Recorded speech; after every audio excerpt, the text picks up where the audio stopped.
Today, I'm going to talk about one of the worst days I've ever had in my life as far as aviation goes, and it was completely 100% my fault.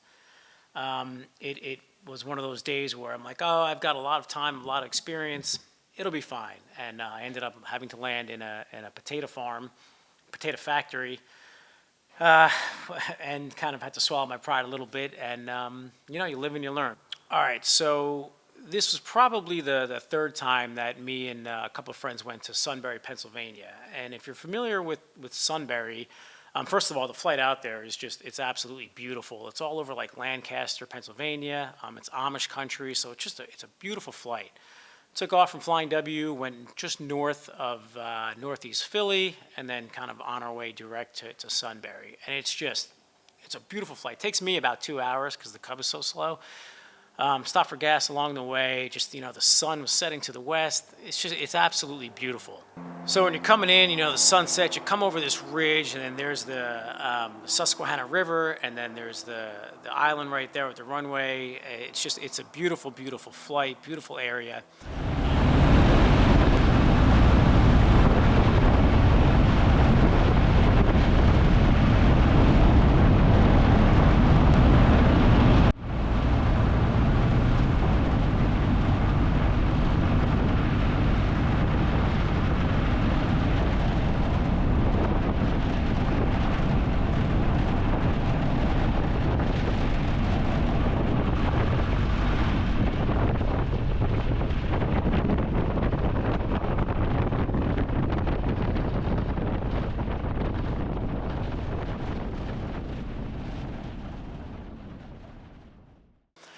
And the history of the airport should kind of be an omen to, make you understand the kind of weather that you're dealing with there. So Sunbury Airport is on what's called Packers Island. And back in the airmail days, in the 20s and 30s, the airmail route from the east coast to the west coast kind of flew right over that area.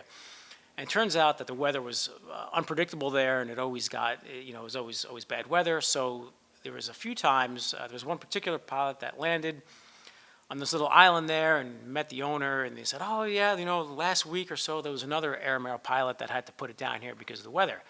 And that's kind of how the airport became an airport, because the weather there was always so, changing so quickly and drastically. And I think they actually called it Hell's Stretch, that area. So it kind of gives you an idea of the weather that's there. So we got in that night. It was me, my buddy Chris in a Luscombe, my buddy Steve in a 152, my friend Russ in a Mall, and my friend Joe in a 172. He's got an airplane back there. We grilled, hung out, had a little bit of whiskey 8 hours prior to the next day, obviously. And, the weather forecast for the following day, was literally just VFR, clearing a million, no real issues. It was looking for it to be a good trip, right? So I had no plans to wake up early and get out of there before the weather or anything like that. All right, so the first thing that I should have known, I woke up in the morning, and there's that old saying, pink sky in the morning, sailors warning, pink sky at night, sailors delight. Well, it was the morning, and the sky was just absolutely beautiful with these pink, orange hues, so I should have known it was going to be not a good day. So my friend Steve blasted off earlier in the 152, and he took off, and his plan was just, not even bother trying to pick his way through or anything. It was just, he'd call Allentown, pick up an IFR clearance, and go to Toms River. So he had left, and then I was kind of the next to go. I wanted to get home early, promised the wife I'd be back early, and I just wanted to get out before the day got bumpy. I love the early morning stuff. So I took off, and it wasn't even marginal. I mean, there were some clouds in the area, but I think what got me was the sun was still low, so the sun was kind of underneath the overcast or broken layer at the time, so it looked like it was good to go. So that was my plan. I would go, and I had certain airports that I would kind of go along the way. Here's the route I would take. I'd take off out of Sunbury. I'd hit Schuylkill, Zerby, whatever that's called, Blue Mountain, Butter Valley, which is actually a really cool little airport if you've ever gone there.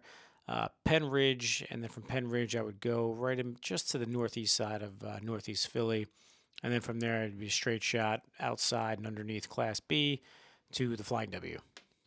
And if it didn't look good, I would just stop at those airports. Simple enough. I wasn't planning on scud running or anything like that. In my mind, I had a good plan. It was, hey, let me just, every 15 minutes or so, let me be around an airport that I could put the airplane down if I felt as though I couldn't continue further. So, and another mistake was what I looked at all the different airports. I looked at the METARs and the TAS, but I never actually called flight service, which it's a free service, and every time you call, 1-800 WX Brief, they'll give you kind of a good rundown and VFR not recommended, or maybe go this route. The point is, it's an incredibly valuable resource that I didn't use. So that's kind of two things in the Swiss cheese model. I didn't call to get a briefing, and the weather already was worse than forecast because there really wasn't supposed to be much weather forecasted. So those are two things that kind of should have set my internal alarm off. It said, hey, maybe stay on the ground and kind of figure this out, because I'd rather be on the ground wishing I was flying than in the air wishing I was on the ground, which I would find out just 20 to 30 minutes later. And another thing too, and this is key, because I want to just because something's legal doesn't mean it's safe, or doesn't mean that you can't get yourself in trouble. So my flight path took me all below Class E airspace, because I was going to be below 1,200 feet AGL. So it's all uncontrolled airspace, day VFR. So what does that mean? It means I basically have to be 1 mile clear of clouds. For those guys that want a little lesson on airspace, inside that magenta line during the day, the Class E goes to 700 feet. So Class G begins surface to 700 feet AGL, and then inside or in between the magenta area, or I guess outside right here where I'm circling, that is 1,200 feet starts Class G, where it's 1 mile clear clouds. Yeah, that's legal, but if it gets to that point, you're having a bad day, especially in a Cub with zero attitude reference. I don't have a VSI. I don't even have a turn coordinator. I don't even have a heading indicator. I have a Stratus, which I connect to my phone, and it can give you an artificial horizon, but number one, obviously that's not legal. Number two, there's a lot of times where, especially when you're flying low, it'll pick up some random Wi-Fi and it'll disconnect. So the last thing in the world you want to be doing is trusting that your IMC, you're using that, and all of a sudden it disconnects. You're going to have a really bad day. So that was not really something that I thought I could or would really ever rely on. The first airport in my flight path, or my flight plan, I should say, was Northumberland County Airport. The weather was okay. But I felt comfortable, so I just kind of, I remember I took a picture of the airport, sent it to my friends, and then I asked them, this was like 10, 15 minutes into the flight, and I texted it back to my buddies at Sunbury. I said, hey, this is Northumberland, this is what it looks like, in case you guys are getting ready to go. And then the next checkpoint after that was Schuylkill County Airport, just like the Schuylkill River. So kind of here's where things started to kind of go array. Is when I got to Schuylkill County Airport, the weather wasn't looking that great, so I kind of turned southwest. And there's these, they're not mountains, we'll call them large hills, right?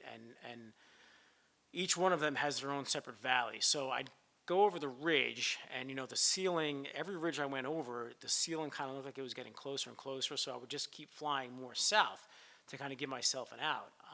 And that's kind of where I got in trouble, because I kept thinking, okay, how far off course am I going to end up going? I had gotten fuel the night before, so that really wasn't a concern. And ultimately, and this is kind of this was a bad mentality to have, but ultimately it's like, look, you're in a Cub, worst case scenario, you could put the airplane down in a field, but that's obviously a horrendous way of thinking.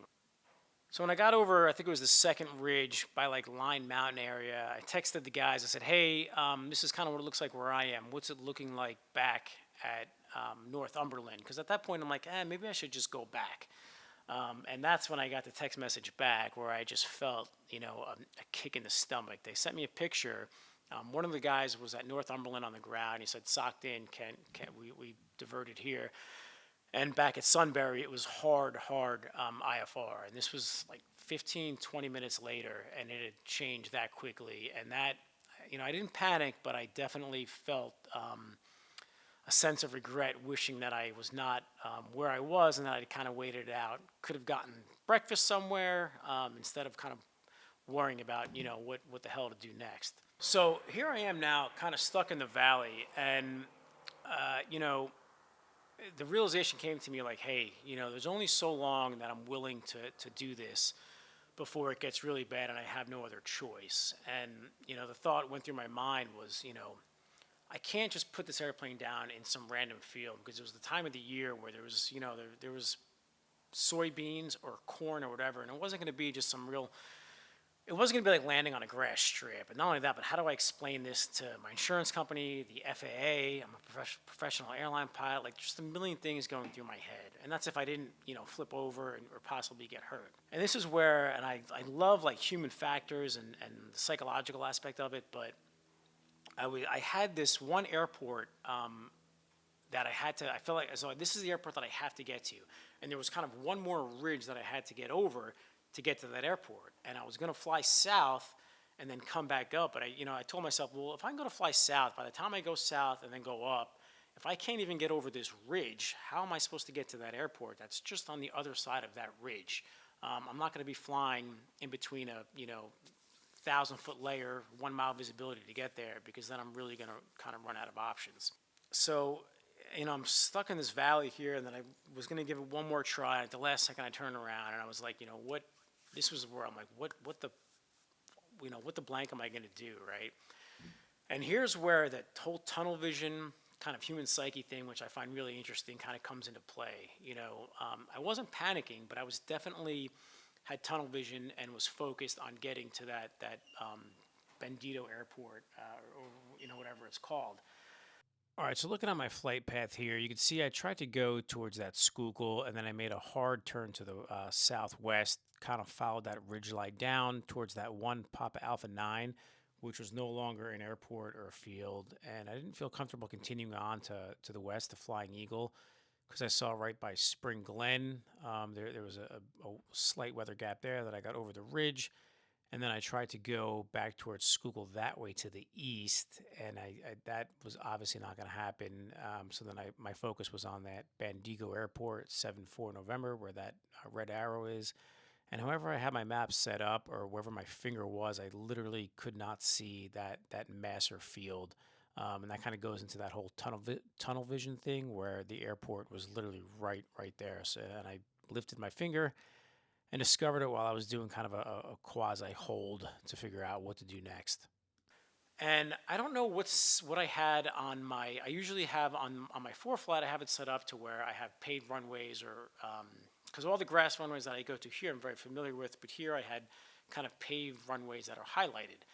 And it must have been the way that I had my hand on the GPS on the ForeFlight of the moving map, but I did not see this Masser airport that was literally right underneath me. So I'm kind of looking at what to do. I went for that final, Hail Mary. Maybe I can make it over the ridge to this airport. And then I turn around. I did kind of a little holding pattern to kind of reassess. And then I lifted up my finger, and I swear to God, I know this sounds like, sensationalizing the story, but I swear I did not see this airport.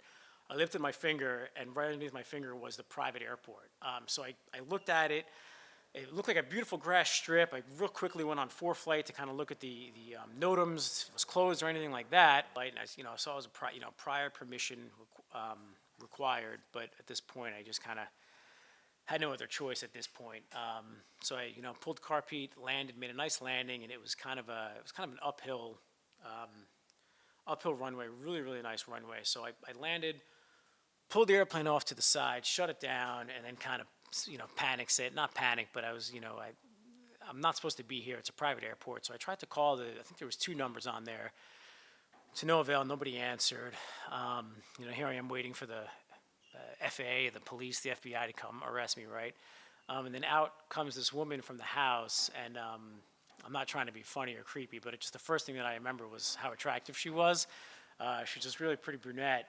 So I kind of started, hey, I'm so sorry. I'm trying to go home. I got stuck here, and this is the only place I could land. And she's, oh, no problem. Don't worry about it. Stay here as long as you need. I just wanted to make sure everything was okay. she went back into the house, and then her husband came out, and I just felt this sense of relief. Thank God. And hey, how you doing? Beautiful cub. And I started talking to him. I said, I apologize. I just came from Sunbury. I was heading towards the Flying W. And he said, no worries at all. Take, as much time as you need. Stay here. Can I get you gas? Can I get you something to eat? Anything? And I said, no, I got my camping gear here. I'm just going to hang out until, the weather improves, and then I'll be on my way. So we started talking. He had a Saratoga, which I didn't see, but it's a potato factory. I guess they're not like hers or anything, but they make potato chips. So it was a big factory, and this was his private grass strip. So that was, we talked about that for a little bit. And it turns out he actually had family members that lived in the same town that I live. So, we exchanged phone numbers. I thanked him. And he said, as long as you need, the field is yours for as long as you need it. So I appreciated that. And I was texting my friends, and they were still stuck on their airport. So I waited for it was like an hour, hour and a half, just kind of hung out, and then took off, circled to make sure I can get over that ridge right past that airport that I originally was focused on. And I did. I got over that ridge, and then the flight back home was like an hour and a half of just getting the absolute shit kicked out of me. I mean, just probably the most turbulent flight that I ever had. But I could see it was clear. I had a good playlist on my 820s, and I just did not care. I went straight home, and I remember landing the airplane, getting on the ground, and just shutting the engine down, and just thank God that ended the way it did. Had myself a beer, and then texted the other guys who were just leaving the airports that they diverted to on their way home, and they actually had it much worse than I did. And they got back about 4 or 5 hours later. But it was one of those days where I just I said to myself, how the hell did I get myself in this position to where I literally was flying around in circles, where I couldn't go to the north, I couldn't go to the west, I couldn't go to the east, I could keep going south, but at some point that weather was going to get down to below VFR, below marginal, and that's not a place you want to be in an airplane without any type of reference, and that only has an endurance of, at that point it was about an hour, 45 minutes, 2 hours of gas. So I learned a really, really valuable lesson. And normally when it comes to flying, I mean, my motto is, when in doubt, chicken out. But I didn't take off with the intent of scud running. I really took off saying, hey, I have all these airports that are 10, 15 minutes apart, and if it gets bad, I'll land at them. But I mean, within that 10, 15 minutes, the weather changed that dramatically and that quickly. So that's a valuable lesson, and one that I will never forget, because like I said, the weather was supposed to be clear in a million for that whole entire day, and it wasn't. So it's a great airport. If you guys are interested in going there, it's on the island, and there's like RVs that you can camp there. You go fishing off the river, fire pits. I mean, just a really, really cool spot. Actually, last year, I think it was closed for the whole summer, and up until, I think it's still closed now, but it should be open, because I think I don't know if they were reseeding the runway or doing something to the runway. But it's a great airport. They have a great EAA chapter, and there's obviously some friendly private airports along the way if you find yourself stuck in between the valleys. But I just kind of wanted to share that story, because it's one of those where I Get-There-Itis was a big part of it. I should have never have left the airport. But I did, because I wanted to get home, and I figured, in an airplane as slow as mine, if it gets bad enough, I could just put it down on an airport. But it's amazing how quickly it got and how badly it got. So, I'm here to talk about it, and here to kind of share the stories in case you guys find yourself waking up to skies that are a little too pink, a little too pretty for unforecasted weather out in that area. So, all right, guys.